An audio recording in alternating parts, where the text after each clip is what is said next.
jirtu bashama harka fuunee hordoftoota kiyya bakkuma jirtanitti nagayaan rabbii kedhuma hin qabne isin bira haa jiraatu. Alaa biyya keessaa hunda keessanuu xiqqaa guddaa osoo hin jenne. Egaa hordoftoota kiyya viidiyoon kiyya waa'ee Fatihaati. Fatihaa miskiina guyyaa kaleessaa baay'ee bu'aa oolte baay'ee garaan nyaattee akkasitti siqsiqi jettee booddee haadha fi abbaa ofii yaadattee haadha fi abbaa hin qabu jettee keessumaa namni yeroo rakkoon biyya namaa keessatti namarra ga'u bakka haadha fi abbaa ofii nama bira hin jirre haadha fi abbaa ofii osoo haadha fi abbaa qabaadhee osoo fira qabaadhee firri biyya namaa hin jiru rabbii tokkocha malee namni waa namaa godhu hin jiru biyya namaa kana keessatti. Rabbiin nagaan nama baasee nagaan nama haa galchu. Rabbiin musiibaa tasallee rabbi namarraa haa qabu. Hidhaa jechuun rakkoo fi dhibee akkuma obboleen keenya Saudi Arabiyaa keessatti mana hidhaa keessatti dararamaa jiran rakkataa jiran mana hidhaa galuu jechuun cinqiidha. Rabbii waa hunda nama haa laaffisu waan hin taane immoo rabbiin namarraa haa qabu nagaan nama fide nagaan biyyatti nu haa galchu. Oliif yaadu malee waan hin taane illee olii yaadu miti biyya namaa kana keessatti alagaan gaafa harka alagaa seenan alagaan beelan nama dararaa dhayaan nama dararaa akkuma isiin jette waan fedhan nama godhanii sabni keenya kun baay'ee kabajaa namni isaa qabuuf hin jiru nama keenya kana jechuudha. Akkuma raammoo abbaan argee bareetti waan fedhe isa godha akkuma arge isa godha abbaan arge ol guree hidhatti shamsaa jechuudha. Kanaafuu garaa nama nyaatti namni naafuu dhaabatu hin jiru eenyuun naa birmataa eenyuun natti dhufee na laala jedheetiin gamana milladha jettee haadha fi abbaa ofii yaadattee boottu baay'ee garaa nama nyaatti Fatihaan. Ani nama nagaati nama hin tuqu akka waan namni ishii tuqeeti naaf fakkaata akka isiin dubbattutti. Egaa obboleen kiyya akka tuqallee yoo jiraate akka isiin jettutti waliif yaadu malee biyya namaa kana keessatti biyya uummanni keenya kabajaa dhabee akka argan godhan takka mana hidhaa seenan namni achi gadi nama baasu hin jiru. Akka carraa keetii jiraattee yookaan achittuu haftaa jechuudha.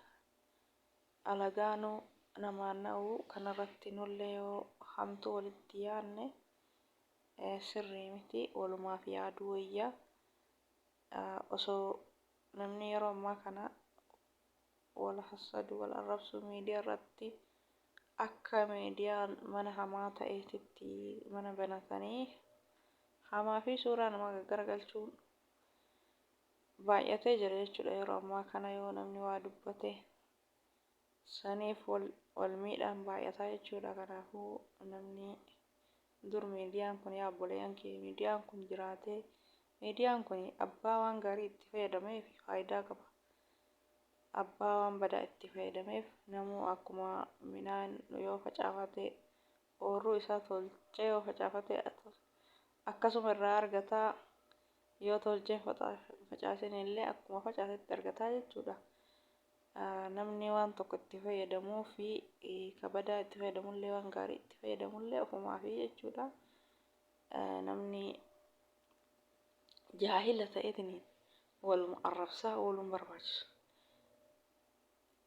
Alhamdulillah rabbiin galanni haa ga'u namni wal ga'eetiin kushiinaa namaa keessatti dabbaramee nama wajjin haasa'uu dhabee ganama daa'ima ijoolleen iyyitee sammuu jeetu akka tokko nama ofii wajjin akka waan bakka tokko ta'anii haasa'aniititti wal bohaarsanii waan gaarii walii dabarsanii yoo danda'a waan gaarii dubbatanii waan gaarii walii yaadanii wal gammachiisaniitiin irraa yaa'a malee amma yeroo carraan miidiyaan kun argame kanatti namni baasii malee baasiin namni kaardiyyuu bilbila itti guute muraasa haasaa jechuudha. Yaada ofii achi baasee akka barbaade haasa'ee nama waliin dubbisu jechuudha. Yeroo asiin duraa jechuudha. Ama TikTokiin kun yeroo dhufee yeroo namni lammii ofii biyya ofii wajjin wal argee akka nama wal bira jirutti yaada ofii waliin haasa'ee wajjin bohaaree feetan dalagaa keessan dalagataa laayivira seentanii wal bohaarsitanii feetan barattanii feeta wal taphachiiftanii wal jajjabeessitanii hojjettan maal qaba. Miidiyaan kan nama fayyaduuf isa kana jechuudha. Asiin dura yeroo TikTokiin kun hin dhufin nama Itoophiyaatu ijaan wal arguun hawwiidha jechuudha. Maaliif namuma mana keessa taa'eetiin hin dalagaa namni ijaan wal argu hin jiru. Osoo akka tasaa jarri wal geettee ijaan kan wal arginullee taate jarri akka nu waliin haasofnu nun barbaaddu jechuudha asiin dura. Har'a alhamdulillah namni akka waan kun wal bira taa'eetiin yaada dheeraa achi bal'isee waliin haasa'utti haasa. Yeroo carraan kun argame hoo carraa hamaa fi suuraa namaa gaggaragalchuu wal hamatu wal arrabsu ani wallahi akka yaada kiyyaatti wanni kun akkanaa kun baay'ee nama jibbisiisaa keessa taree nama salachaayu namni nama dhageeffatullee hin jiru akkanuma naasaa ooltan malee waan hordoftoota kiyya waan gaarii waliif yaaduun yoomuu barbaachisaa ta'uu. Assalaamu alaikum warahmatullaahi wabarakaatu hordoftoota